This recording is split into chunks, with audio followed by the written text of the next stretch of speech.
Tu t'es déjà demandé pourquoi tout le monde veut un iPhone, même quand il coûte plus cher que leur salaire? Parlons de la façon dont Steve Jobs a piraté nos cerveaux, et pourquoi tant de jeunes Africains rêvent de ce logo Apple. Voici le topo. Je ne suis pas là pour culpabiliser qui que ce soit.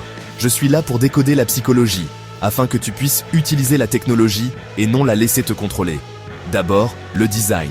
Apple ne vend pas un téléphone, il vend un sentiment. Lignes épurées, icônes minimalistes, animation fluide. Chaque balayage récompense ton cerveau d'une microdose de dopamine. Ce n'est pas un accident. C'est ce qu'on appelle le design sans friction. Moins de choix, moins de boutons, plus de facilité. Trafic facture ce travail acharné. La simplicité fait l'effet du luxe. Et le luxe te donne le sentiment de contrôle. Deuxièmement, Steve Jobs était un maître du cerveau humain. Il a utilisé la rareté, disponible vendredi, pour déclencher l'urgence. Il a utilisé le storytelling, 1000 chansons dans votre poche, pour rendre les spécifications émotionnelles. Il a utilisé le champ de distorsion de la réalité. Grande vision, mots clairs, focus en col roulé noir. Il ne vendait pas seulement des fonctionnalités, il vendait une identité. Les gens n'achètent pas des produits, ils achètent de meilleures versions d'eux-mêmes.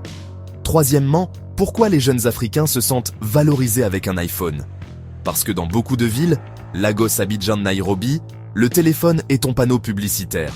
Tu ne conduis peut-être pas une Tesla, mais tu peux tenir une marque premium dans ta main. Ça signale la confiance sur Instagram, le sérieux dans les affaires, le statut dans les cercles sociaux. Excellente caméra pour ton hustle. Écosystème sécurisé pour l'argent mobile.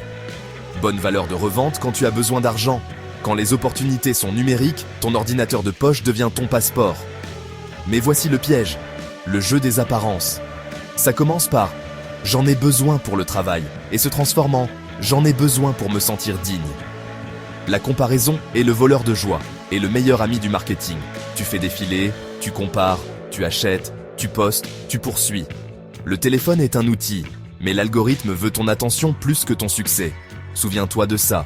Si tu ne contrôles pas ton temps d'écran contrôlera tes rêves. Alors, quel est le plan? Inverse le scénario. Utilise la psychologie que Steve Jobs a employée. Sur toi-même. Crée de la rareté pour tes distractions. Verrouille les apps. Définis des fenêtres temporelles.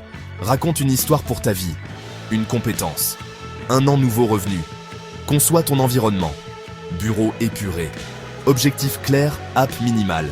Construis ton statut à partir de la création, pas de la consommation. Tourne la vidéo code, l'app vance l'idée. Si tu achètes, achète avec intention.